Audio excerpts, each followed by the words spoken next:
Good afternoon, members. I call Committee of Supplies, Section C, to order. We are meeting today to continue the consideration of the budget estimates of the Ministry of Water, Land and Resource Stewardship. I now recognize the Minister to move the vote. Thank you, Chair. This is vote number 46. Resolved that a sum not exceeding $213,776,000 be granted to His Majesty to defray the expenses of the Ministry of Water, Land and Resource Stewardship Ministry operations to 31st of March 2025. Thank you, Minister. I now recognize the member for Kelowna West. Thanks very much, Chair. It's an honor to be here and have a chance to talk to the Minister about water, land, and resource sustainability. Stewardship, thank you. This is a big issue for operators that are in the tourism industry, and I want to just talk specifically about one file that has been open for a very long time. It has to do with an existing operator that is on the land base and has made significant investments on the land base. It has to do with one of the heli ski companies, which is part of the overall venture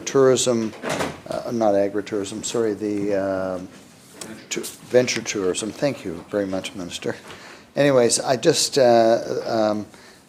got letters here that go back, some of the earliest, back to August of 2019, when Canadian Mountain Holidays was actively trying to engage and extend the tenures that it has on many lodges in different parts of the province.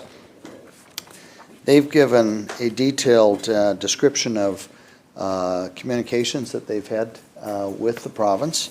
And last September, they wrote a letter to then Minister Ralston, who was responsible for land tenure on the land base. And subsequent to that, I wrote a subsequent letter to Minister Ralston asking if we could meet and discuss on this particular file. And to date, we've had no response. I know there's been the change, but more importantly, I've reconfirmed even as of today that there has been no change on this file in almost 5 years since they initiated. There's significant issues that that they're struggling with, not only the amount of capital investment that they have made, but the fact that this uncertainty is leading to an untenable position of where further investments, people that are working for them, as well as First Nations that they work in their territories, are really uncertain about their path forward. So I'm just wondering if the Minister is able to provide any insight into this, or whether a subsequent meeting with this group could be organized.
Minister.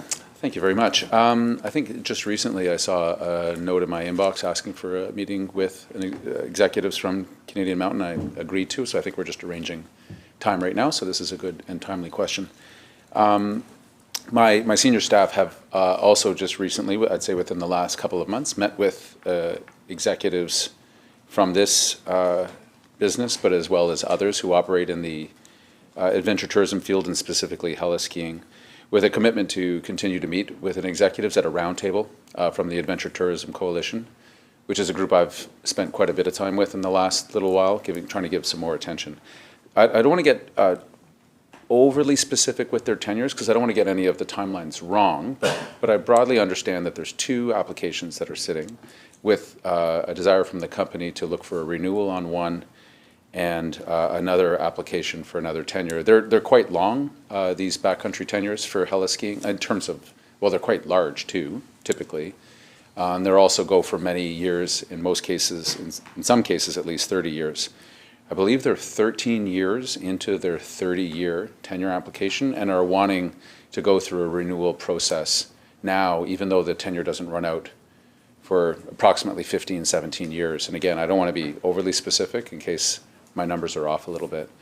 It's not typical, given the permitting challenges we've had in this province, to be looking at a renewal of a tenure that doesn't expire for 15 years, because we have a series of other tenures, backcountry and others, that are expiring much, much earlier.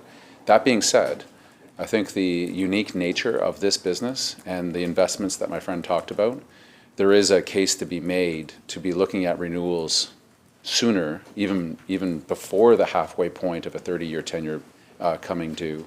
So that's what our executive team is committed to do, and sit down with the companies, have the conversation, see what renewal options are available, and I will meet with the CEO of Canadian Mountain as soon as our schedules allow. And that was something that we looked at, I believe, just last week. I saw that interest of a conversation and happy to do it. Member. Thank you, Madam Chair. So in this particular case, just the information I've been provided, so just it was 5 years ago as of this August that they originally wrote. They are requesting 5 midterm replacements, Galena, Gothics, Adamants, Monashees, and Revelstoke. So there is more in the pipeline. This timeline that they have provided me shows an immense amount of follow-up and I guess communication that said that, you know, things were happening, especially around consultation with First Nations and things like that. And I think what the problem really is that the timelines seem to have no kind of timeline. And I think that that's where, when you have an investment in adventure tourism like CMH has, just in lodges, they claim they have over $100 million invested, let alone all the helicopters and the people that have to fly these, and the immense amount of infrastructure that you have to make this all work. I think that I think really what is the uncertain part is that they don't know what's happening. And so there is also a comment in these documents that talks about the fact that there was a recommendation instead of the 30-year. I think the policy is currently 45 years for tenure. 30 years is what the norm is, and now it's been recommended to be 22 based on First Nation consultation. The bigger problem, and I can appreciate this, is that to get that type of capital from institutions or investors, the tenure is really important to know. And I know that there's a lot of conditions, especially with wildlife in terms of flight patterns and all of those things. And I've heard from many of them, and they believe that they're providing this already, but I think that the situation is they remain in the dark and are unclear. I know that there is a group, I think it's HeliCat is the name of the group that came here to the legislature some months ago, but I do think that it's really important from this sector in tourism that they have some clarity, and if the government just give them the details. So I appreciate the fact that you're up for sitting down with them, but it is more than them. I'll just there's another. I'm not going to go on about CMH. I think that any of this documentation that your office wants to see, I'm sure you already have it, I know that they've been actively engaged, but I want to make certain that we try to get them to the finish line. Another one that has been, and I'm sure you're well aware of this group, the Guide Outfitters Association of British Columbia, Adventure Tourism again. And I think that the comment that they're expressing is the fact that there seems to be a disconnect between the people that are handling the tenures. And I mean, there's lots of rules that have changed on this, Chair, but I think more importantly, what the Guide Outfitters say this is that the lack of focus and understanding on these world-class experiences is a detrimental impact on investor confidence. They see that there's significant room for improved relationship, and I'm just wondering if you have any, if based on the comments from this larger group, if there's something that you would suggest or could reply to that sector as to how we can improve the understanding of the relationships between tenure holders on the land base in this particular case.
Minister. Thank you, Chair. So really important question. As somebody who lives in the Northwest, my next door neighbor used to be a guide outfitter and was very instructive in informing me.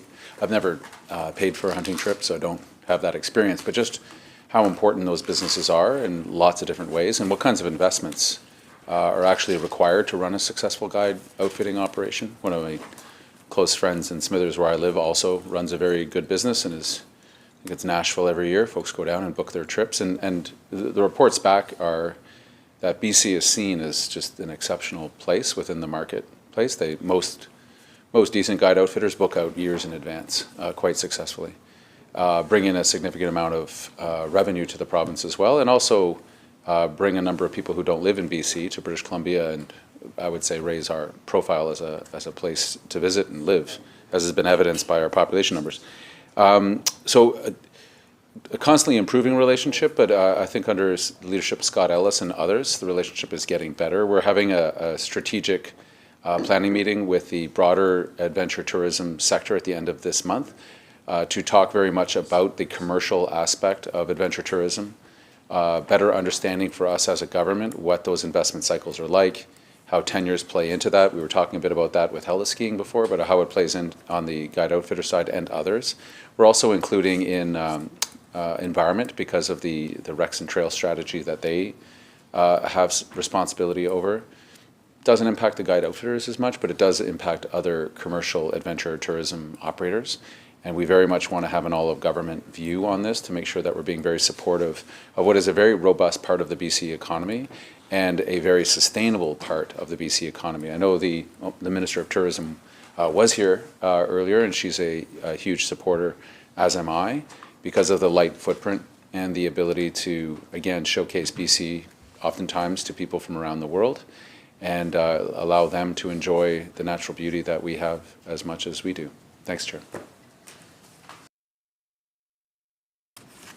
Member. Thank you, Chair. So just, I guess my question, to kind of be a little bit more succinct, Chair, is that what is the ministry doing to the sharing of the knowledge and work with the adventure tourism, like rather than just suggest that there's going to be another meeting? Is there a strategy or a timeline on how it is so that these people that have been the uncertainty that they live with every day is something that there could be some milestones or something set about the sharing of that information with the staff that are administering the renewals, tenure applications?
Minister. Yeah, meetings for the sake of meetings doesn't interest me. What my senior officials recently attended the GOABC's conference, really productive conversation about where the worries are. Some of them around succession planning. There is a generational aspect to many guide outfitting businesses right now of people hitting a certain age, looking to see whether succession is an option, the ability to sell the business as well, and how do tenures factor into that predictability, not just raising capital, but the value of the business broadly. So these are the types of things we are going to canvass in a very, my hope is, what's working, what's not working, and what are we going to do about it way. Some other context that's important. That is, the province, of course, has responsibility to all British Columbians. And particularly in the backcountry, there are new pressures than there were, say, a generation ago. The impacts of forest fires, wildlife and habitat abundance concerns that sometimes exist, as well as just a much higher interest in being in the backcountry than, say, 30, 40, 50 years ago, certainly. More people want to be out in the backcountry, which is good. It also raises that as a reality and a complexity for the province to manage with respect to who's out. These permits, of course, are not exclusive use permits. That's not the way that they've ever been. But going back 50 years ago, how many fewer folks were out in the backcountry? Our population, it's not just that our population has grown. I would argue that people's interest has also grown. And interestingly, out of the pandemic, that only went up and stayed up in terms of the interests of people coming and visiting BC, but also British Columbians wanting to spend time. So we have, of course, multiple provincial interests that we have to bring, as well as those commercial interests that come from the Adventure Tourism Coalition. And again, they've been really good advocates, and I'll let them describe the relationship for themselves, but my feeling is that having a ministry more dedicated and more focused to some of those concerns has been positive, and they've said so to me, but again, they'll talk for themselves. And what I'd say a pretty comprehensive support for the government's effort to conserve 30% of the province by 2030. There's been a strong advocate voice from the Adventure Tourism Coalition, from the guide outfitters and others, that with those pressures on the land base, that making sure that we're setting aside enough land for future generations to be able to enjoy as well has been very well supported. And we appreciate that support, because it, coming from multiple sectors, makes the project of 30 by 30, as the project is known, much easier to steer through all of the complexities that one would imagine. But I appreciate the question. Member. Thank you, Chair. Well, I appreciate nobody wants to have a meeting just for the sake of saying they had a meeting, and I appreciate that. I think it's more about the fact we've got, the guide outfitters on one side of the equation.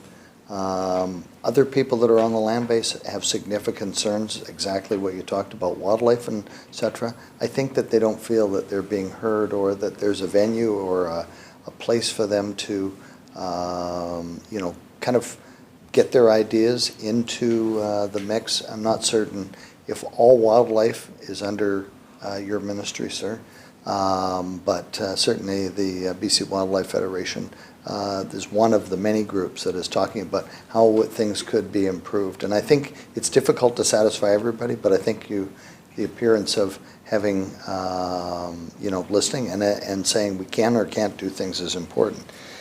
I'm just on the permit side. I want to talk a bit about dock permits in the Okanagan.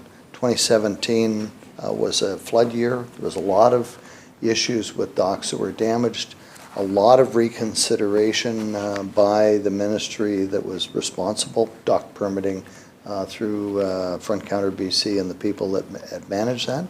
And it was a challenging time, but by explaining and meeting with the people that were administering the changes or whatever, the zones, et cetera, and how docks were originally put in was one thing.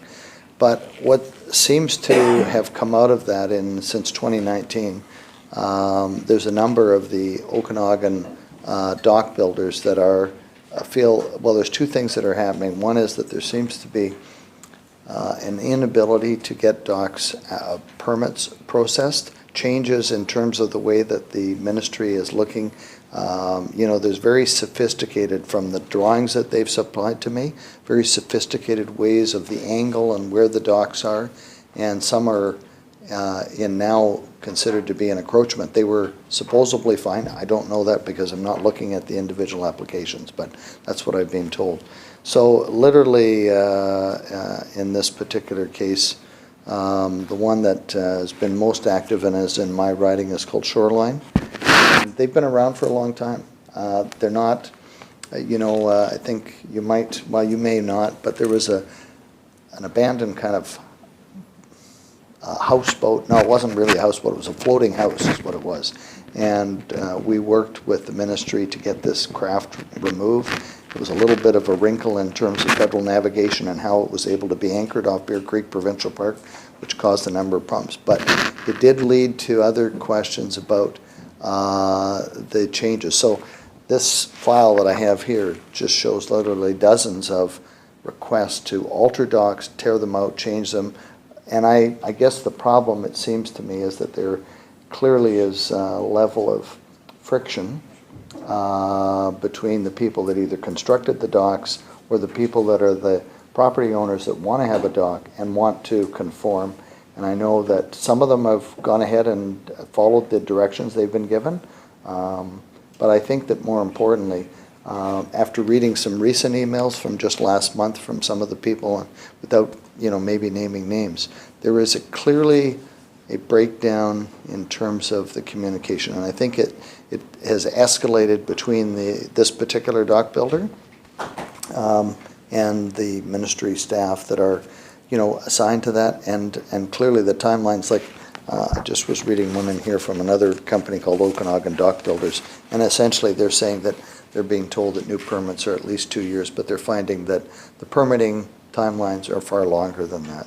So I guess really, is there a way of trying to, I guess, find a way to put away the rule book and let's find a playbook? So I'm just saying that these people are frustrated by that, and I know that they have good intentions and they are respectful in terms of the requirements by environment about the different zoning, but the fact is there's literally dozens of dock permits that are plugged up in the system, and it seems to me it needs some sort of approach where there might be a joint discussion or meeting, and I'm happy to sit in on that just to make certain that there's, we're looking at the solutions rather than the problems. And I don't know if that problem is systemic within, it's just between the company and the ministry, but it appears that there's multiple dock builders that are feeling the same thing.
Minister.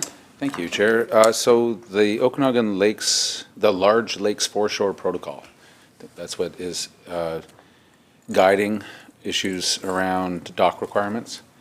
It was passed in 2009. It hasn't been amended since 2018. So the standard and the rules and the expectations in terms of putting a dock in have stayed relatively static, started back in 09, updated in 18, so we've been with it now these 5-6 years. There's of course, we have a dedicated staff person just to that, just to docks in the region.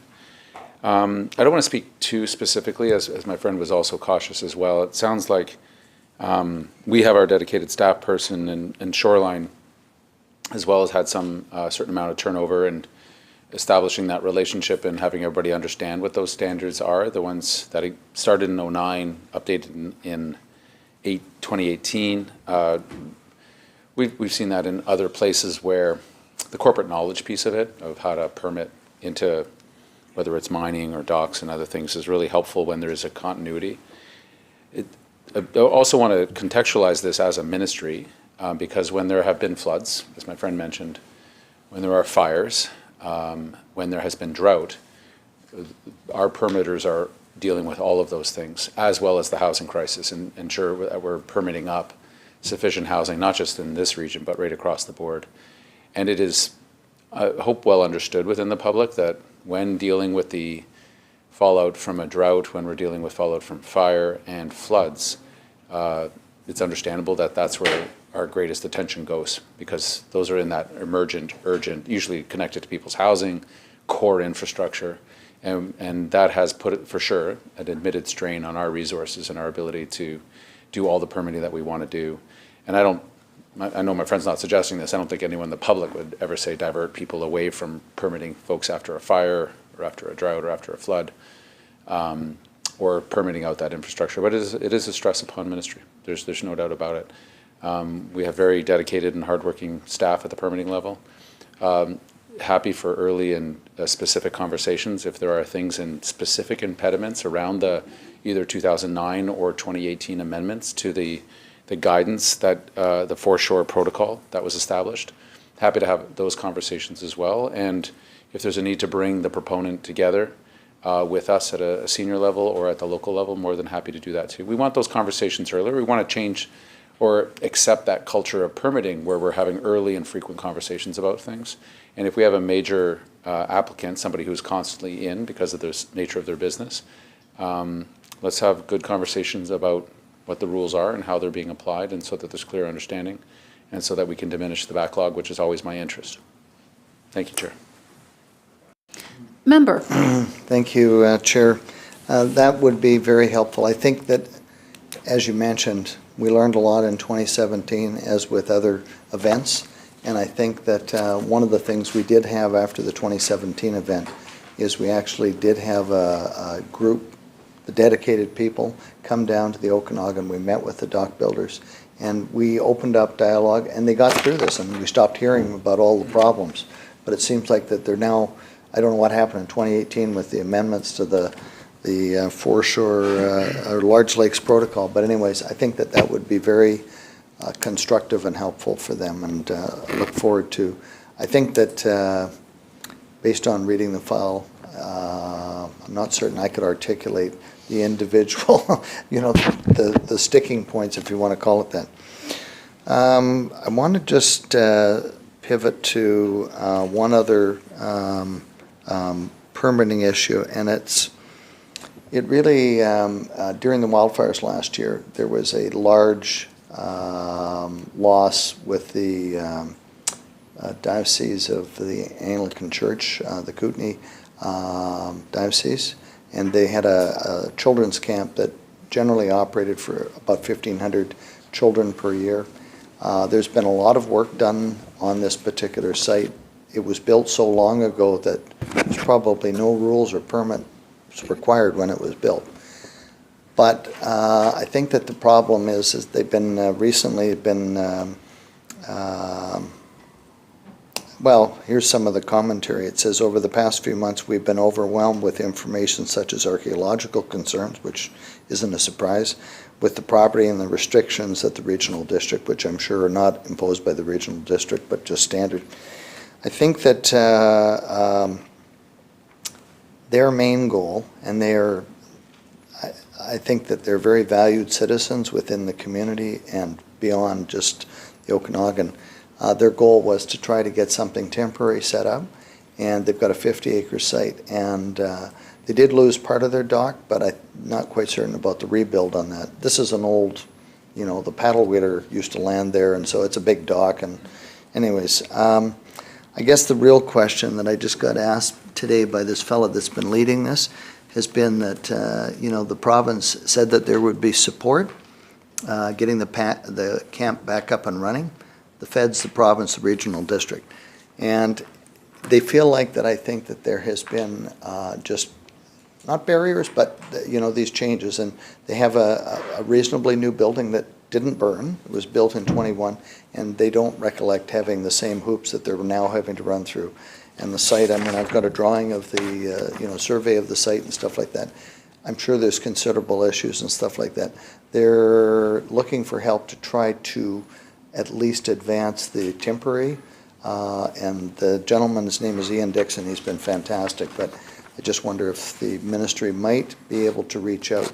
I don't think, this is a little bit of a problem at the regional district, in the 2021 White Rock Lake fires, the government, the province, provided extra resources to the regional district to deal with building permits and all of those things. And this fire, we had about 80 structures lost in the White Rock Lake fire.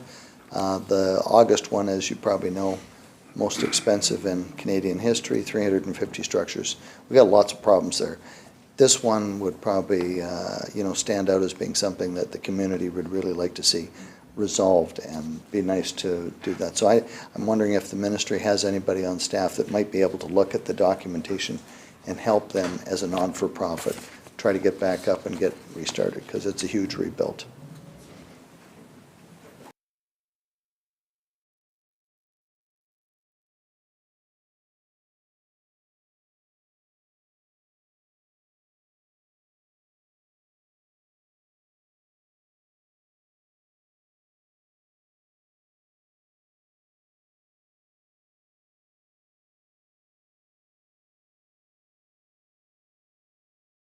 Minister. Thank you, Chair. My friend makes a very good case, and yes, the short answer is yes, we will convene.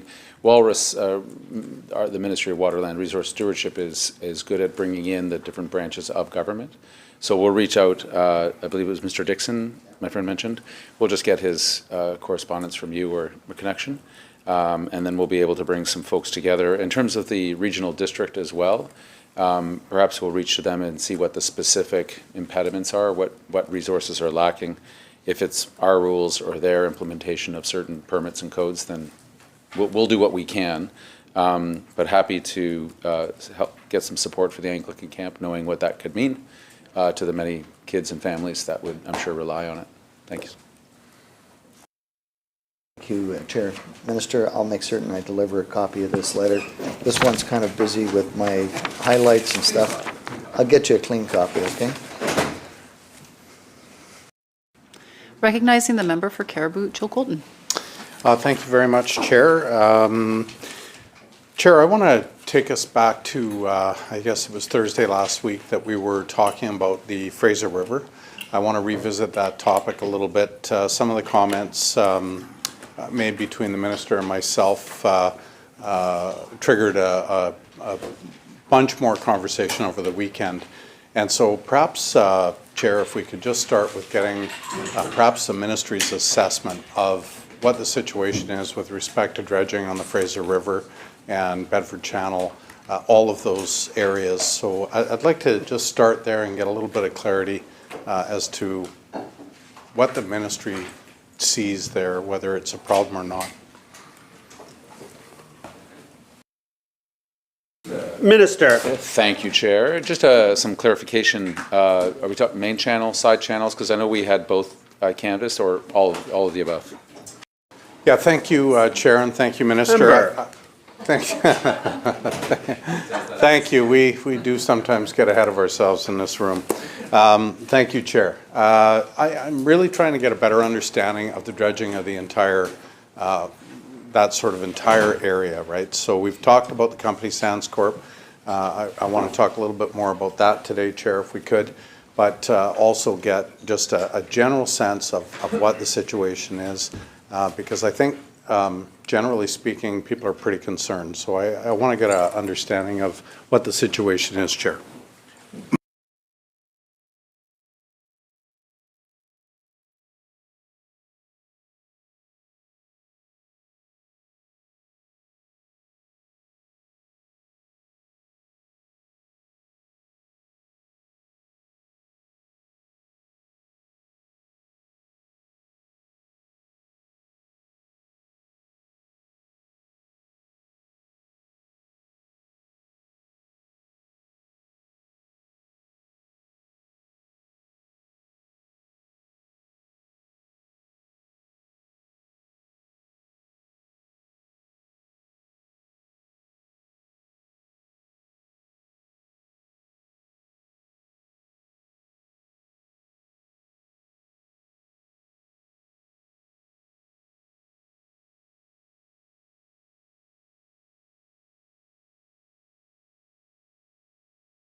Minister. Thank you, Chair. Thanks for the question. So the context of this is that in the main channel, Port of Vancouver is the main responsibility, has taken the main responsibility. In the side channels, historically, that's been the federal government who has stepped back from spending money and doing the dredging work that we need. A couple of other things have changed as well, which is the nature of the sediment coming down the Fraser, when it comes, how much. and what impact that has on wetlands and marshlands, which we've been losing. And this is pretty critical habitat, not just on the ecological side of things, but also on flood mitigation and some other things. It is not good in the Fraser estuaries to lose critical habitat like wetlands. So the reason I say that is that because dredging prescriptions of a generation ago need to be considered in the context of new river patterns and flow patterns of the sediment actually coming. We are convening, we had some bridge funding to Richmond, just last year, I believe in 23, some $2 million, while we are convening the federal government, local government, First Nations, into a new strategy towards dredging in the Fraser River, given the commercial interests, given the impacts, and having a better understanding of the ecology and hydrology that is affecting this part of the world, which is critical ecologically and also economically. So that's some context of how, because my friend asked sort of a broader question about dredging in the region, and we have very strong interest from our partners to have that convened and happen, and a new approach, a collective approach, hopefully, because we need multiple partners given the amount of dredging that needs to take place and the expense of that, and with the stepping back of the federal government from some of their responsibilities that they historically always maintained in BC to pay and maintain dredging operations. Member? Thank you, Chair. Thanks, Minister. I guess what I'm trying to get at is that, and I started there by saying that there's much concern. Would the Minister, Chair, disagree, I guess, with residents and other people living in the area that this has become quite dangerous, the lack of dredging that has occurred in many of these areas? I'll leave it there, Chair.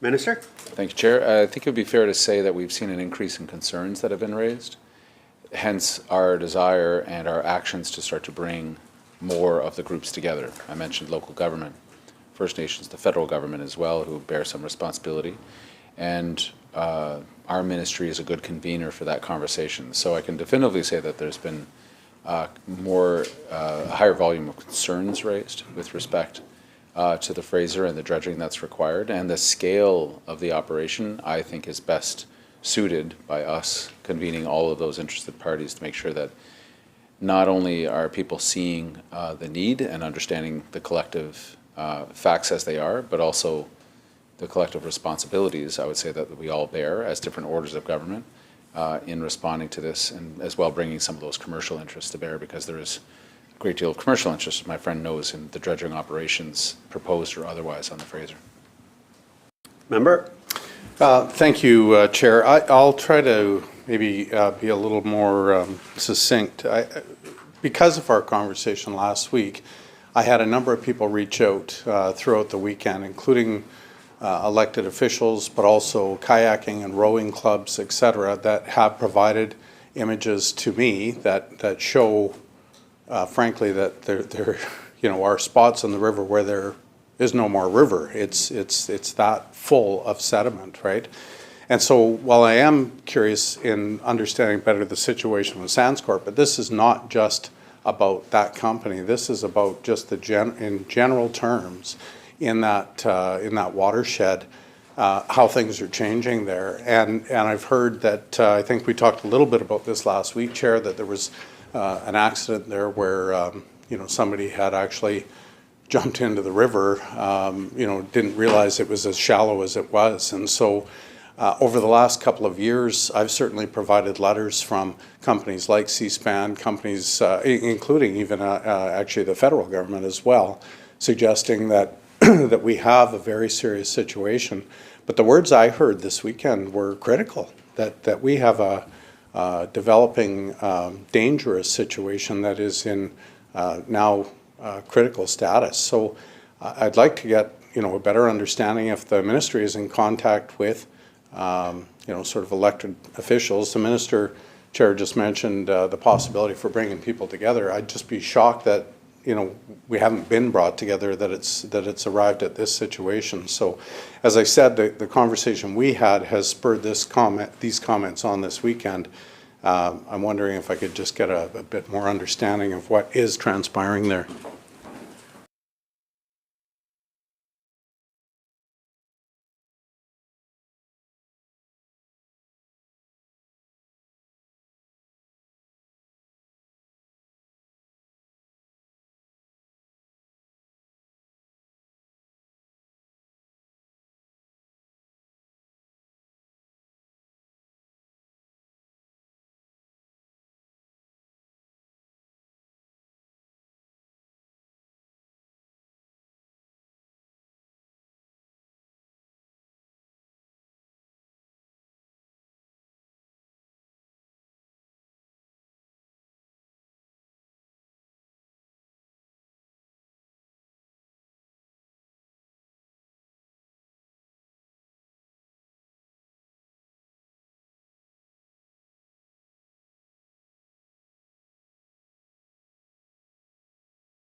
Minister.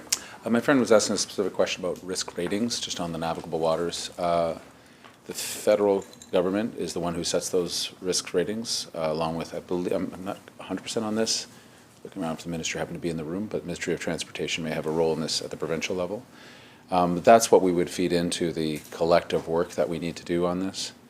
is if the risk rating has been raised, where in specific, and does that inform some of the ambitions, not just with respect to dredging, but also permitting and what goes on the river.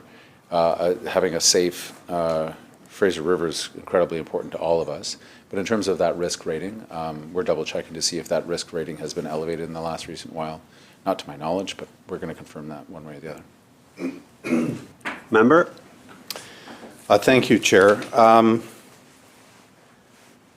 Fair enough. Thank you. I heard so much concern this weekend. I was shocked because it seems like it's a much bigger problem. I'm not sure how the minister will navigate sort of bringing those groups together, but I certainly hope that the ministry will take a lead on that, because it does sound like it has become quite critical, and it was consistent from not just commercial users, but certainly recreational users and everyone else. I do want to turn to a commercial user who heard some of our comments and thought that we did not fully understand the situation, and of course they made it fairly clear this weekend that we did not. The letter, which I'm sure you've received, is from Slade Dyer, and I just want to read a couple of things into the record. One, that he had been advised that Melissa Smith commenced a maternity leave on December 1st of 2023. The letter goes on to suggest that we were advised in April of 2023 by Brianna Thiel. The land authorization staff are working diligently to arrive at a decision for the replacement application in recognition of the difficulties and the uncertainty provides to running a business. To date, this letter was written this weekend, there's been no further update on this. Then it goes on to suggest that the uncertainty of the current approval situation simply does not work for a long-term financing required for the purposes of maintaining the channel. This is not a cheap endeavor, and lurching along with year-to-year or month-to-month approvals is simply not tenable. Now, I'm not sure which part I misunderstood last week, but I do want to fully understand.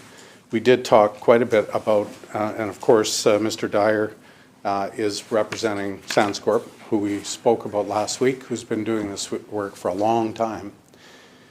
And I think last week the minister would recall that we talked about potential or considering longer-term licensing and longer-term commitments with respect to doing this work. The problem is that not only are they leasing what is a very expensive place, and it's difficult for them to commit to continuing to work from that location. The problem is that's really the only location that they can effectively do this work from. And so it requires Sandscorp to put up many dollars, not only to commit to the dredge itself, but to committing to long-term leases, right? And so most leases, of course, are not sort of year to year, particularly a lease like this. And so I guess I want to fully understand, what is happening with this permit.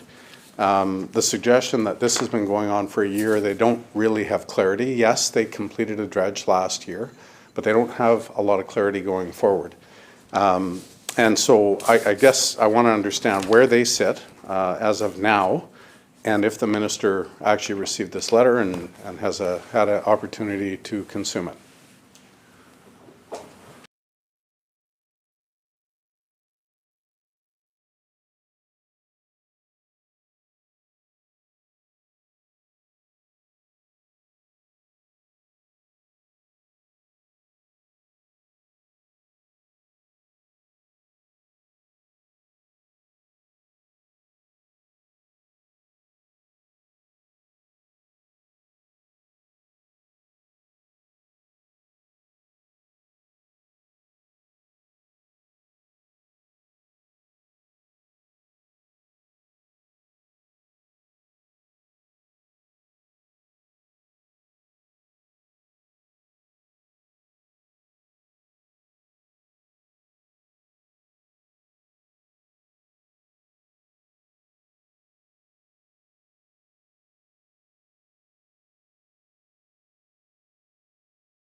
Minister. Thank you, and very much interested in this conversation because I think what it exposes is the need for that more comprehensive dredging strategy, because there are complexities that come up, and this, I think, is one of them. There's two sets of permit, to my understanding, one under the Land Act, one under the Water Sustainability Act. The second one goes out till 2026, so that's probably not as much the issue that Mr. Dyer is talking about. It's the month-to-month one. I suspect that's more challenging in terms of that uncertainty. We talked about sturgeon last time we were canvassing this issue, and I think it's, very specifically to that environment in which the dredging is taking place and the potential impact on sturgeon is what is leading us to this month-to-month, which is not desirable, is not optimum, but I can't make any commitments today that that's going to change, and that might not be satisfying, but again, speaks to the need for something more comprehensive. All that being said, just handed a note, we'll have our senior executive meet with Mr. Dyer to specifically talk about any creative solutions that we can have to this that gives him more comfort in the work that he needs to do, given the stresses that I'm sure he's feeling and under with that somewhat, I don't want to say precarious, because we want to feel confident in the work that's doing and the need for that work to happen. So we'll reach out to Mr. Dyer's office and set up a meeting as soon as is possible to talk about things, not just within his operations, but again, to that larger context of work that needs to be done more comprehensively across the Fraser, which is in everyone's interest. We're not in the place we want to be, but I think we can get to a better place, especially with that information and those types of relationships. Thank you. Thank you. We'll take a 7-minute recess until 5 o'clock.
See back to order, we're undertaking the estimates of the Ministry of Water, Land and Resource Stewardship.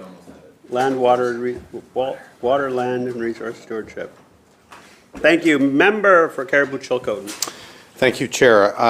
Just want to wrap up with Sands Corp. Before the break there, I understood that the minister would meet with certainly Mr. Dyer and Sands Corp. And I think he referred to as soon as possible.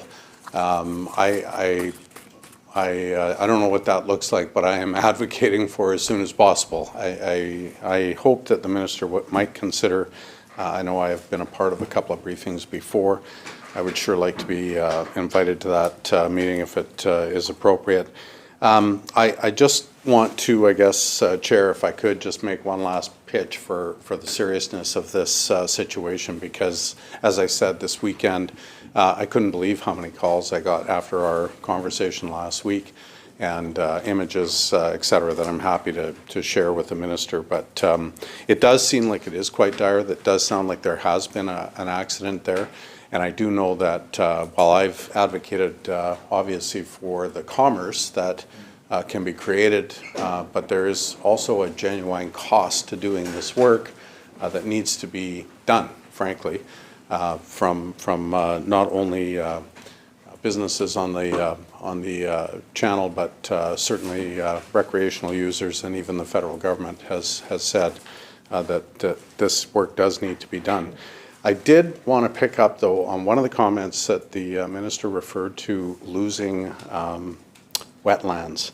I wanted to understand that better. I can appreciate that there is a ton of sand and gravel, et cetera, that has moved into places out there, but I want to understand how much wetlands are being lost here and the impact that that's having.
Minister. So there's an SFU study that we can get for the member that points to that the net overall load through the Fraser might be lower, yet where it's concentrating is changing. Hence, people, particularly those who recreate or using commercial interests, might find sandbars and sediment loads coming in larger areas, and the concern that my friend's talking about, and the concern that we're hearing as ministry. The connection back to the marshlands comment is that if the net load coming down the Fraser is lower and happening at different times in different places, it can affect the nutrient load that comes down, and then it depletes marshes. You can also have places where new sediment is coming in that we didn't see before and overwhelming wetlands and marshes. So this is why all this speaks to the need for a more comprehensive approach to dredging and in the lower Fraser, and that's why we need our collective partnership on this to be able to answer the question. Didn't want to lose the offer of being able to attend a meeting with Sands Corp. Absolutely. Hopefully within this month is a good estimation of when we'll be able to sit down. We just got to make sure, I don't want to say a specific date or this week. I hope that's reasonable, and if my friend from Caribou-Chilcotin would like to attend, then we'll try to make that possible as well, so we can have a conversation with their interests and hear what we can do about it together. Member. Thank you very much, Chair. I want to thank the Minister for that, and I look forward to that meeting. I do want to move along to a couple of other issues with respect to invasive species. I want to get an understanding of where we are with a program to fight off or keep invasive mussels out of our province. There was a situation that developed south of the border that from front to back was dealt with very swiftly. There's some concern that in British Columbia we may not be able to respond quite as quickly, and I'd like to get a sense of what our plan is going forward if we are to discover this species in our watersheds anywhere, what sort of plan is in place, and how much funding has been dedicated to the program. I think it's only around $3 million or so. I would stand corrected if the Minister wanted to correct me on that, but certainly would like to get an update on that program.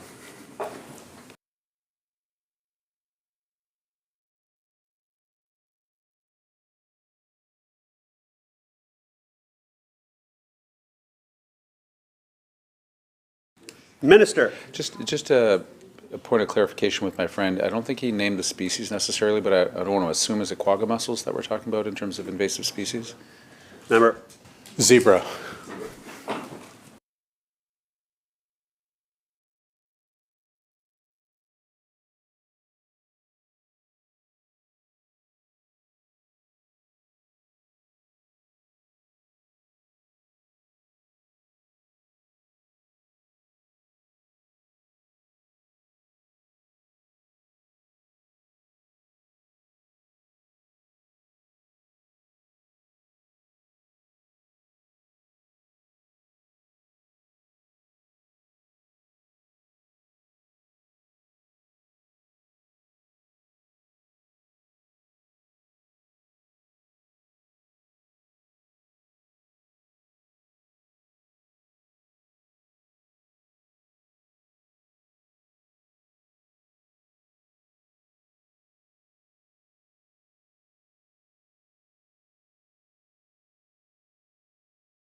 Minister. Thank you. So the invasive mussels defense program, species program stays in place. It's about 3.3 million. Some of our challenge has been that we've had a number of partners in that program, including a one-time step up from the DFO and some others that have pulled back. In order to maintain the spending in the program, we reallocated funds, but it is not sustainable as a ministry to be able to do that over and over again. So we're leaning very hard on those partners, and particularly the federal government, given that there's a border issue here where they have obvious responsibilities in terms of keeping our waterways safe. And very much to my friend's comment about our southern neighbors having a rapid response program, we have similar abilities to respond rapidly. But the best thing to do is to not have it happen in the first place. And so that is those points of inference. And the local governments, First Nations, have been very, very strong advocates with us, asking Ottawa to play what is an obvious role for them with respect to keeping the borders safe from the invasive species that are coming across. Last thing I would say is we all know that while the costs are significant for the invasive species defense programs, the cost of dealing with them once they're situated in our province will be dramatically more for not just us as provincial government, but local government, First Nations, and private enterprise, never mind the public. So we know it's worthwhile. That's why we reallocated funds to keep the program spending where it was, even though some partners pulled back. And it would be great if our federal friends understood the need for them to step up as well. And that, I think, has also been the call from Okanagan and other local governments joining us in talking to federal MPs and the federal government saying, this is a border issue. This is your responsibilities as well as it is the province. We'll do everything we can, but we can't keep reallocating money from other programs to keep the funding. It's not a sustainable model, I would argue. We need the partnerships. Member. Thank you, Chair. I appreciate the answer. I would like to get clarity, though, around what a quick or immediate response looks like. How well prepared are we to respond? I've had a number of letters about zebra mussels, but also the BC Wildlife Federation, who has been very aggressive in sharing information, not only about mussels, but their focus is Kagwa. And they have highlighted, I'm sure the minister has seen this document. I know that we're not allowed props, Chair, so, but, if I could explain, how small of a piece could be devastating to the province. I'm very interested in hearing to either one of these outbreaks, if you will, how are we positioned to respond, and what kind of a timeline would that happen over?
Minister.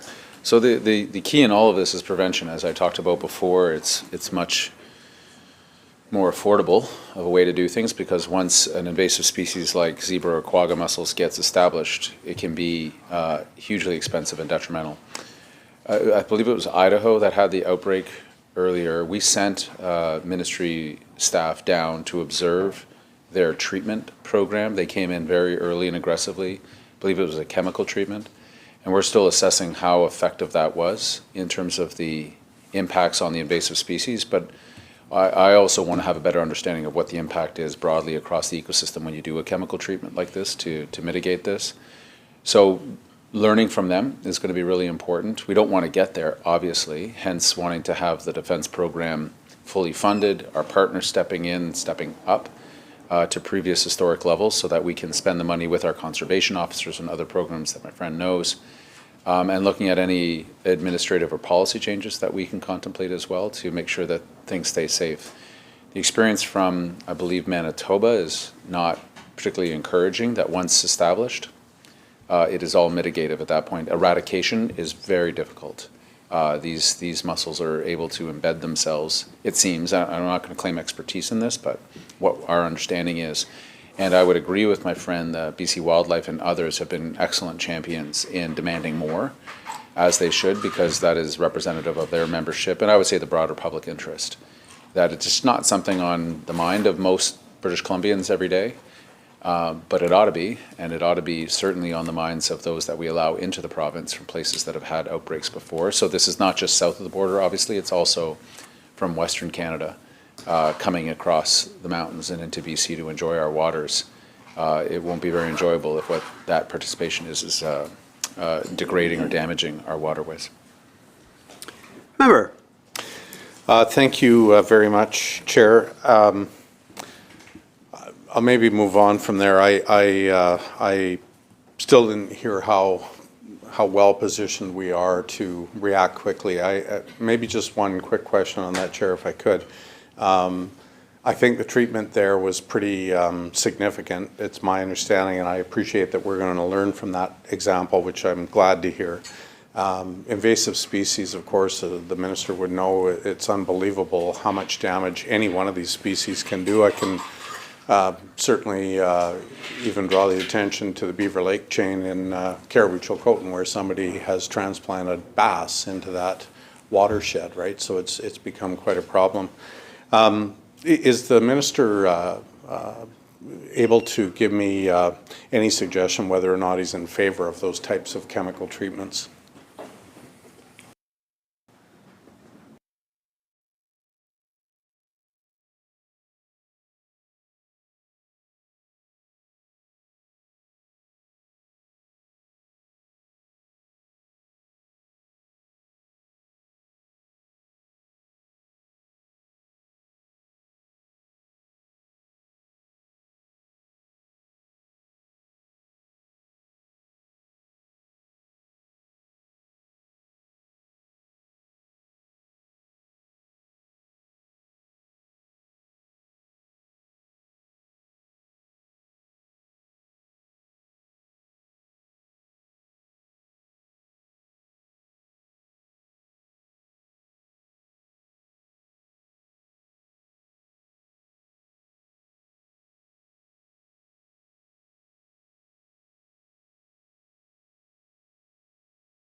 Minister. So we are learning in real time from Idaho, and it's just a bit early to say how effective it is. The answer to the question is the chemical treatment is a tool, but clearly it will depend on the context, how widespread, how effective was Idaho in applying that chemical treatment, and what was the net overall impact on the ecosystem. Those would all be factors. We would, of course, be doing any kind of chemical treatment like this in partnership with Ottawa, because we'll need Canadian Food Inspection permission to walk through that, but we're having those conversations already. And of course, local government, First Nations, because this will be applying it in a waterway that would obviously affect them. Again, I say it depends, because the context of how widespread the infestation might be. All of this is to say that the prevention and the defense program is where you want to be, because once you're into an actual infestation, all your options are not great. They're all expensive. We have updated our impact again for a larger outbreak, could be anywhere between $64 and $129 million just for an eradication program. That's per year. So we know the scale of this from the 3.3, I believe, million that we're spending per year right now on the defense program. We're many orders of magnitude higher if you start to get into actual removal of this program. It is this why we need our federal partners' attention and other partners that have stepped up in the past to make sure that we're spending money. Because if an infestation gets in, we'll be knocking on their door for a whole lot more money to just try to keep things at a base level where they're at right now. Member for Kootenay East. Thank you, Chair. So I'm happy to hear that the minister is saying that prevention is the key here, because once it does get a stranglehold, once these invasive species do have a stranglehold on the water systems that they're in, it's almost impossible to get rid of them, other than totally eradicating the whole life system of a waterway or something. So I understand the minister's concern. So saying that, I live in Kootenay East. It's the only jurisdiction that borders the U.S. and Alberta, so I fought hard to get 2 stations there, one on the east side of Kootenay East, Alberta. Alberta traffic comes through, and then one from the north from the United States that comes in. So we got those 2 stations, but in the spirit of prevention, can the minister tell me what are the times that these watercraft station sites are open? Is it adequate enough, other than it being 24 hours? And if not, why not? Are we not getting extended hours on those sites?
Minister. Thank you, Chair. So the way the program's conducted right now is on a risk management approach. So just to give some current numbers, we're doing approximately 20,000 boat inspections a year, interacting with just shy of 40,000 people coming across per year.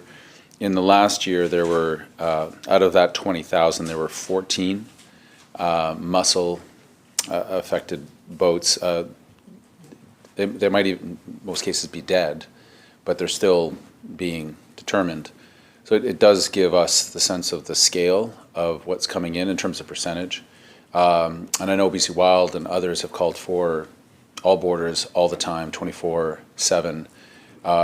This is why we want to scale up the program. We're interested, if there were more money, if there were more time for conservation officers to do the inspections, we would absolutely be doing them more, but we're doing them in as intelligent and risk-focused way as we can because of the constraints that we have within the program. But feeling good with the work, and there's a lot of education component to this. Whether there's an inspection for anybody, is the clean, drain, and dry education that people need to understand when they're moving watercraft across the border. And we're finding that there's more engagement, and I think that education and understanding level from boaters is also increasing because it's not in their interest. They're not looking to ruin BC's waterways. So ignorance can't be the excuse. People have to maintain and take care of their crafts, and that's what the inspections are for. So, and I can get my friend last year's numbers and the year before's numbers to give a sense of the trend, and it's gone up. A bit of that's post-COVID, more people traveling. But we have many, many, many border crossings. And so focusing on the ones that are most often used by boaters hauling boats across is the intelligent way to do when resources are sometimes scarce. But this is something that, again, back to the appeal to our federal friends and other partners that have been in the program, this is why we want more input, and we don't disagree with some of the advocates that more would be much better. Member. Thank you, Chair. So kind of concerning. We're doing this on a risk management approach, but I think the minister's already identified there is a risk. 66% of the boats that are being expected to have some sort or form of invasive species. I heard 14K. 14 total. Oh, 14. Okay, jeez. Okay, the alarm bells went off. You don't need me, do you? Here. Sorry. Member, continue. Sorry, the alarm bells went off there big time when I heard 20,000 and 14 of it being infected. All right, so risk management approach. Okay, I can understand that. The argument is obviously the minister's already said it. Prevention is the key. I'm not sure if he understands regular boating practices in the summertime. People got their wake surfboards out and their water skiing and all that, and they utilize that time right till when the sun goes down. By the time they get their boat out, they're hauling it back to their community or next lake or whatever the next day. It's basically, unless it's sun up to sundown, I think we're missing the boat on this. But anyways, I'll go to the next question in lieu of time here. Chronic wasting disease. The minister understands what this is. If you were heard,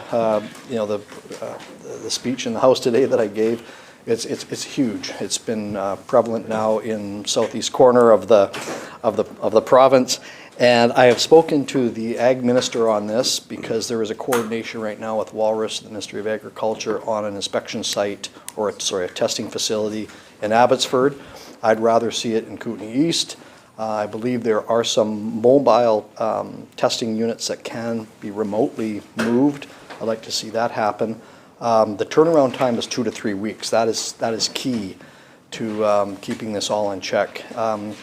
Can the minister ensure me that 2 to 3 week turnaround time can be achieved through with coordination with the Ministry of Agriculture, and is there room in the budget, or can there be a priority of putting a mobile site in Kootenay East? That's the gateway of this disease, and that's where I think it really should be centered.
Minister. Thanks for the question. And I apologize to my friend, I didn't catch the speech this morning in the House or the comment, but I do know, I think MLA Anderson was perhaps responding, and we had a conversation on the weekend.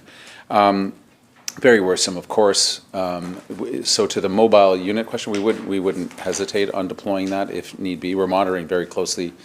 The 2 to 3 work turnaround time he asked about, yes, I can confirm that because that expediency, there's a little bit of involvement with the feds, but mostly that we handle this in our partnership with the Ministry of Agriculture and Foods.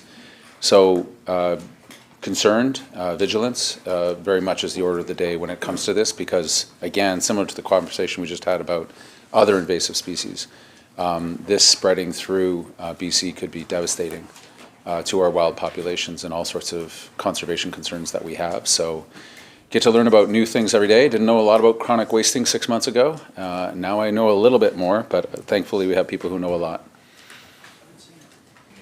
Member for Caribou-Chilcotin. Thank you, Chair. With time running out, I want to turn it over to the leader of the third party for the final questions. I do want to just take 2 seconds to thank the crew, of course. We've spent a number of days together now and have not actually got through about half of the questions. So this is important to British Columbians, and I'm grateful for the work that your team is doing, Minister, and I thank you for answering my questions, and we'll hope for immediate future contact. Thank you. Leader of the third party, Member of Cowichan Valley. Thank you, Mr. Chair, and glad to have some time to ask some questions on very important things like water and land and resource stewardship. So, as a starting point, the Minister and I have had these conversations a little bit over the last while around water licensing and the water licensing process that was underway as of the introduction of the legislation, I think in 2015, 2016. I think as a sort of preface to the conversation around this, if the Minister could kind of summarize where we're at on the water licensing journey, but also where there have been, I would say, outcomes that could have been better, and how he and the ministry are looking at moving forward with water licensing. It'd be really good to get some data on how many water users are licensed, and specifically, if possible, how many water users who are farmers who are licensed, and what percentage breakdown is it of farmers who did get their license in or application in on time and who have not.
Minister. Thank you, Chair. Thanks for the question. Journey is definitely one word for it. So this was a clear deficit in governance of this province with respect to groundwater management and allocation by just not having a permitting process at all, not having a tenured way of understanding the health of aquifers and what the draw is based on those who are using, again, groundwater for commercial purposes. So an estimate of 20,000 has been typically used in terms of the total number that we believe. Again, this is coming from a place where we just don't have a permitting system.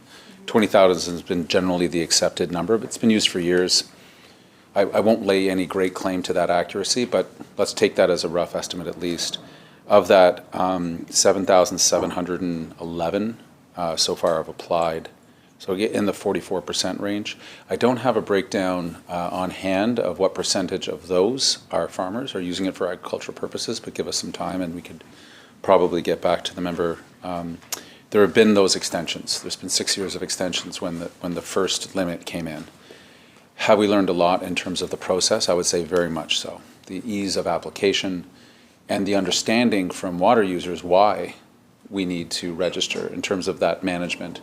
And as we increasingly move into questions of scarcity with respect to groundwater, I hope that need is being understood, because in the past when we had greater scarcity in a region, more wells were being drilled. It's the same aquifer. It's not answering the question of the regeneration of aquifers, or do we have a sustainable water management situation in a valley or in a particular area. So I think most people get the intent of the effort and why it's important to do. Is there still fear and suspicion within some, given past experiences? I would say yes. And how do we have more experiences of the water tables? I'm thinking of the work that Coxsala has been leading for many years, which we shared a good announcement just recently. The announcement itself was important, I believe, because that funding is good for the weir in that region. As much as anything, the relationship that Coxsala has led on between local government users, that we're trying to replicate that across the province to be able to have water tables that are sufficiently representative of communities. Agriculture, and I'll end here because I know time is limited. Agriculture has been leading 20 such forums, 20 I believe, around the province, engaging in places like Westfold and other areas where there has been a lot of consternation on water use and the limitations of water use. Those conversations are happening early, far in advance of drought conditions, far in advance of the scarcity questions. And that is where a great deal of my hope lies, along with a permitting process, a licensing process that is easy to get into, easy to understand, and doesn't appear as a punitive effort from government, which I'm just anticipating from some of the users I've talked to where there was resistance, to be able to come in a much more collaborative way rather than an enforcement way. At the end, it's got to happen earlier, and understand that it's to all our mutual benefit, because if we don't measure the groundwater usage, we can't manage it, and we need to manage it. And I'll speak to some of the funding that we put in place to help people keep more water on the land, et cetera, particularly farmers. But happy to have the conversation continue. Member. Thank you, Mr. Chair. And yeah, I appreciate that. It's very helpful to have the updated, I think, data on the number of licenses. So 44%.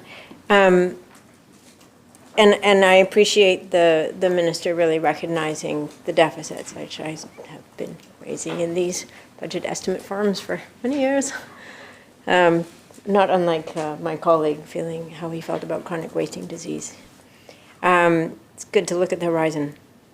The concern, of course, is the intersection of water security and food security. And I wholeheartedly agree that that recognizing the need to measure, to understand how much use there is, to have collaboration and cooperation from water users is the goal ultimately of the Water Sustainability Act and of all of the efforts that are going into this. But we're at 44% of water users licensed now.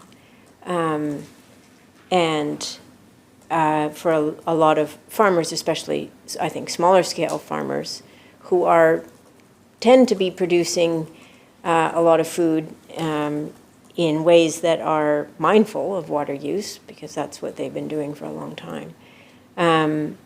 There's real concern, and particularly in Cowichan, as the minister is aware, of farmers who are this summer not expecting to be able to use their water. And so, and this is something else we've talked about, but is there an effort to look at a way to grant a form of amnesty for farmers who didn't get water licenses, so that they can be put in the queue for water licensing, not at the end of the queue, or at the end of the line, but behind, like where they would have had as existing water users, so not behind the new water users who are applying for water licenses, but where the existing water users are in that lineup. And as a means of kind of extending an olive branch and being able to move forward in a collaborative way, given the deficits that existed in the process from the government side.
Minister. Thank you, Chair. I misspoke a bit earlier. There's been 30 workshops that have been going on, drought workshops around the province. That's one of the places, as well as the Farmers Institutes and other forms of communication that we're reaching out to farmers in a very much inviting, non-punitive way. Please apply. The WSA doesn't, the Water Sustainability Act does not allow for an amnesty. There's not a provision in the Act that would allow me to direct anyone to say, amnesty this group. That being said, the statutory decision maker does have flexibility of when that application comes in, of how it's perceived in the queue, how it's dated, essentially. So we want to make, I guess this is a bit of a relationship reset in some ways. And admittedly, there was frustration within government, extension and another extension over some years, but the accountability has to be on us on how we offer the program. And so if the ultimate goal is to get people registered so that we can actually collectively have an informed drought conversation region by region, it is to our collective interest that people register, and that has been our message. Non-punitive. We understand the problems of the programs in the past, but that should not stop us from trying to get people registered and getting them registered so that we can have the informed conversation that we're going to need yesterday. And last I would offer in is hopefully the $20 million program that Ag already ran with farmers, and the additional 83 that's in this budget, not in this budget, but in agriculture's budget, is also a very clear indication of partnership and the willingness to collaborate with farmers because they play such an incredibly important role in terms of keeping water back, keeping it on the land in intelligent ways. As my friend said, farmers are interested in not running into scarcity any more than anybody else is. And understanding that in an area, once we get folks registered, then we can better make drought plans and hopefully rebuild back aquifers that have been depleting over the last number of significant drought seasons we've had. Member. Thank you, and that's a helpful answer. It's interesting when we talk about the aquifers and the depletion. I guess my follow-up question to that is the minister and his ministry also working with Ministry of Forests to look at the upstream role that forests and trees play in helping to prevent depletion of aquifers?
Minister. The short answer is yes. We do work with our forest colleagues. We also talk about the upstream effects. We work with the Forest Practices Board in a technical collaborative way, learning from them.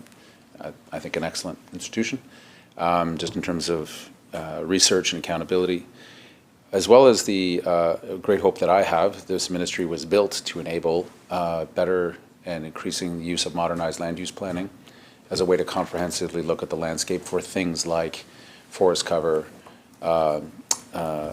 source water protections, etc., so that the predominant role of our landscape planning, be they forest landscape plans or modernized land use plans, is a comprehensive look at the health of the ecosystem and the multiple interests, not a sole interest, in designing forestry activities or any other activity that goes on within the land base. Member. Thank you, Chair. It's interesting, in the days before I was in here, in research we were doing around the Shawnigan watershed, we learned that there used to be designated community watersheds and that they were identified and were offered extra protection, recognized for the value that they had for providing community drinking water, and that those protections were eroded. So it might be to look back at that designated community watershed sort of landscape that used to exist and see how those how that could have worked. Drought, food production, and then there's industrial use of water. Can the minister explain what role Walrus plays in determining water use by fracking companies in the Northeast?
Minister? Thank you, Chair. Interesting piece of the history in terms of designated community watersheds, I think my friend talked about. Be curious to know more just in terms of how those were structured. The reason I mention that or ask that is because the watershed security strategy, I'm not sure if my friend's taken a look at that, contemplates many tools in terms of building back the resilience of watersheds, the comprehensive look, and of course the funding that we're doing with, in collaboration with the Real Estate Foundation of BC around the fund. The setting up of, you can see a theme today just in terms of the local voice, local participation in decisions around the communities and source water. I remember this coming up in Cumberland as a concern for that community with respect to where their source water was coming from and various industrial activities. To the question around industrial use and fracking in particular and water use, the Water Sustainability Act applies. The Water Comptroller, which sits within Walrus, has some authorities. The licensing is done by the BC Energy Regulator in terms of water use for that particular industrial activity. Member? Thank you, Mr. Chair. So just some further clarification on that. So my understanding of the kind of ultimate goals of the Water Sustainability Act and the licensing is that there is then, and I know that these tables are, Coke Silo is an example, but to have water tables where there is, as the minister points out, the input from the community, input from locals, input from the variety of water users. So would the water being used for fracking exist outside of all of that kind of framework that's been constructed by the WSA?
Minister? So obviously the Water Sustainability Act applies throughout the province. The watershed security strategy in its component parts also can apply throughout the province.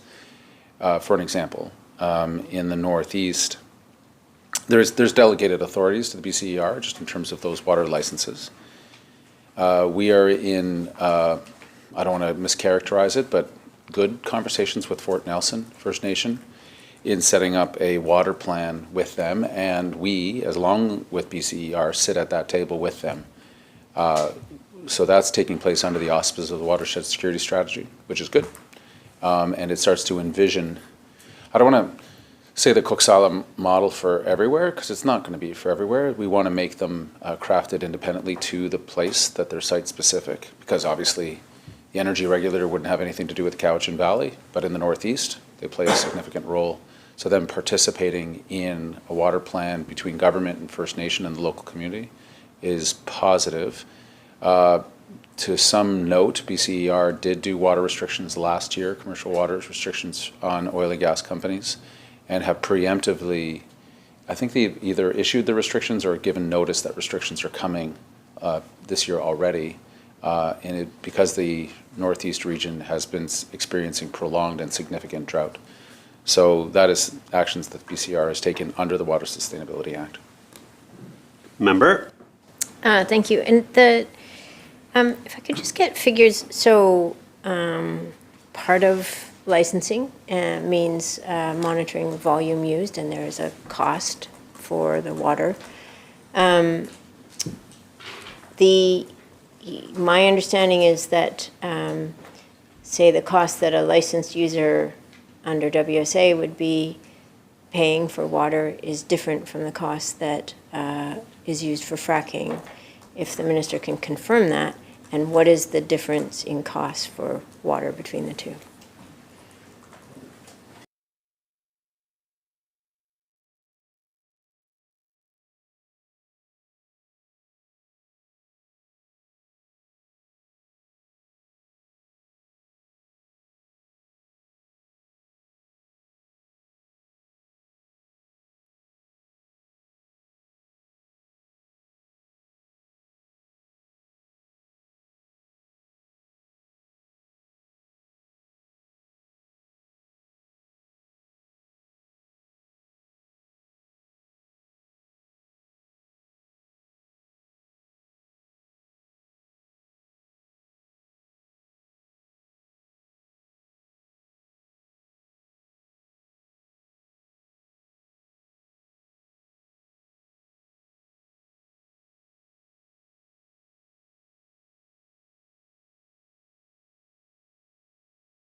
Minister? Okay, just in the interest of time, yes, there are differentiated rates between agriculture, utilities, oil and gas. We're just drawing up the numbers right now, but rather than take the time of us sitting in a huddle, we can put a pin in it, get back to, hopefully within the session or soon thereafter, as to what the specific prices are for those differentiated industrial users.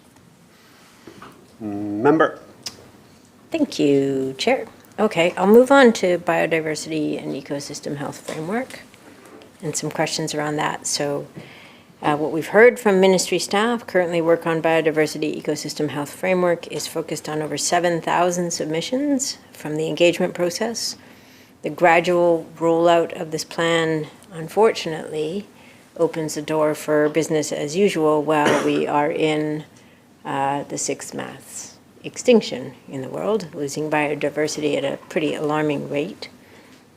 So amidst that context, my question for the minister is, Whereas the funding in this budget to expedite progress on the implementation of the biodiversity and ecosystem health framework and match the pace and scale of work necessary to meaningfully protect BC's biodiversity.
Minister. Thank you. And it's very, from our perspective, very much not business as usual while we wait. In terms of the timeline, my friend is right. There was a lot of interest and submissions to us north of 7,000. We're incorporating those and getting them together in a more comprehensive framework. That framework, even prior to legislation being introduced, is to inform government decisions as we go, because this is not a small change. We're talking about changing the lens of not just the work that Walrus does, obviously, but every aspect of government to uphold biodiversity and ecological health.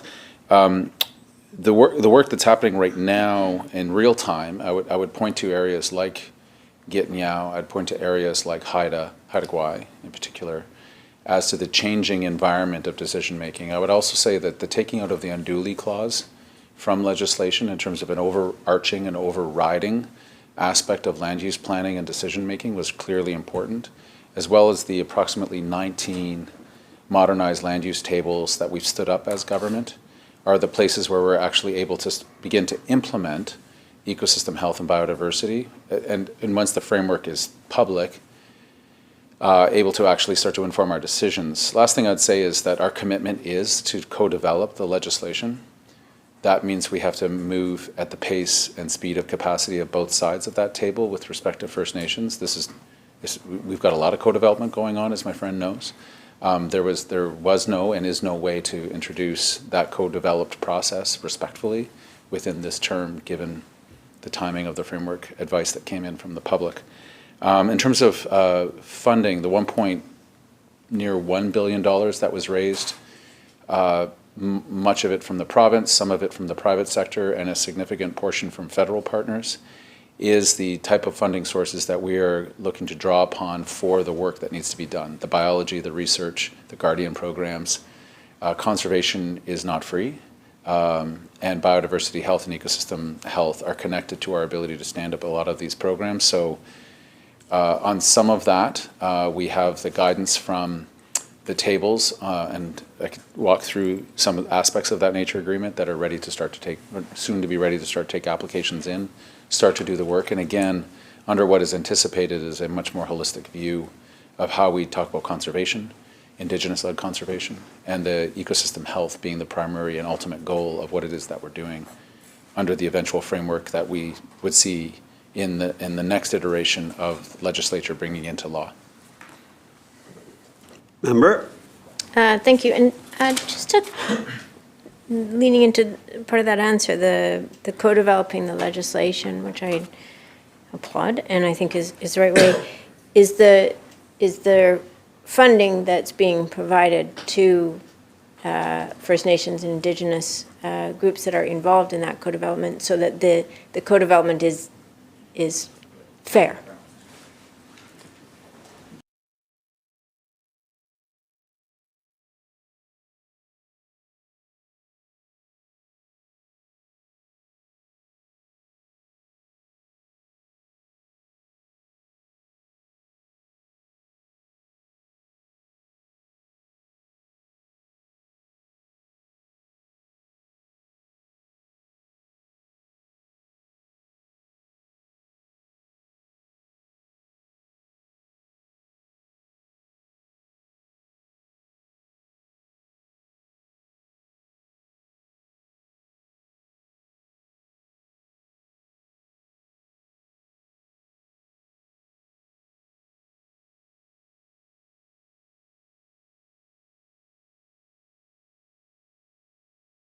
Minister.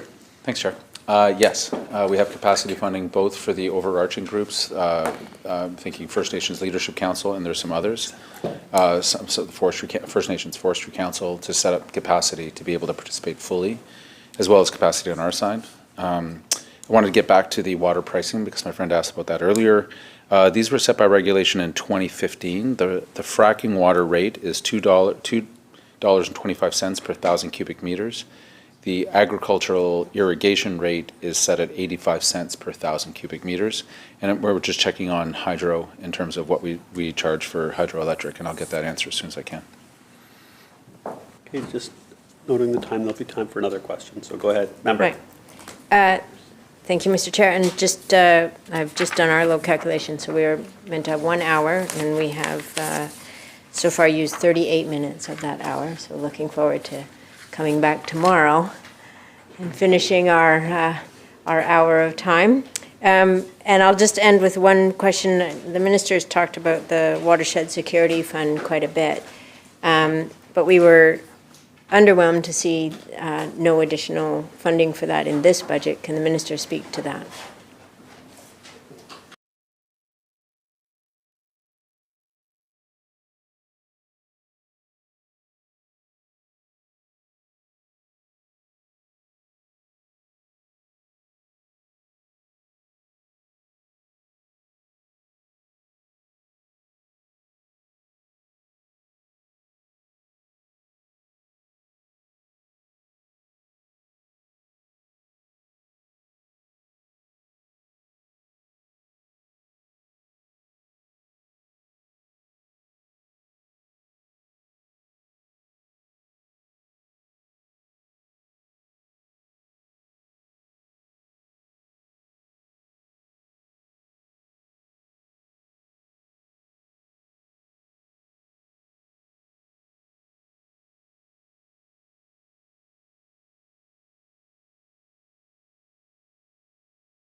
Minister. Chair, so the base fund, the 100 million set aside was contributed as well, 5 million from REFBC. As we are co-developing the way that fund is going to be distributed, the fund has of course accrued some interest over the last little bit, $7-8 million bucks. We're hoping that's quite soon that we're going to start to see applications come in. But once the fund is established and the criteria for funding are established, we've already been in conversation with the Canada Water Agency, which is newly established in Ottawa, as a great place to put much of their $1 billion in. We'll see. I hope it's not entirely an administrative fund. It shouldn't be. And that we've co-developed the fund as an investment vehicle so that people can place private, other levels of government put into the fund, because the expectation was never that the 100 million as an enduring fund was going to be enough, given the scale that we're talking about.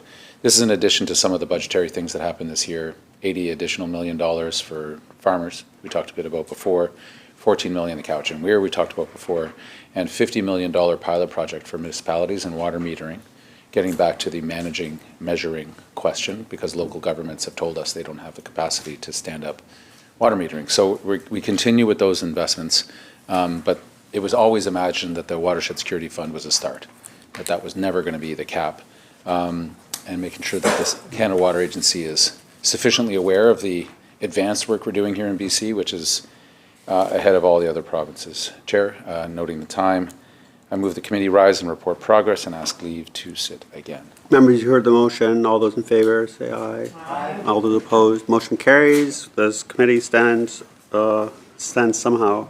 Committee is adjourned.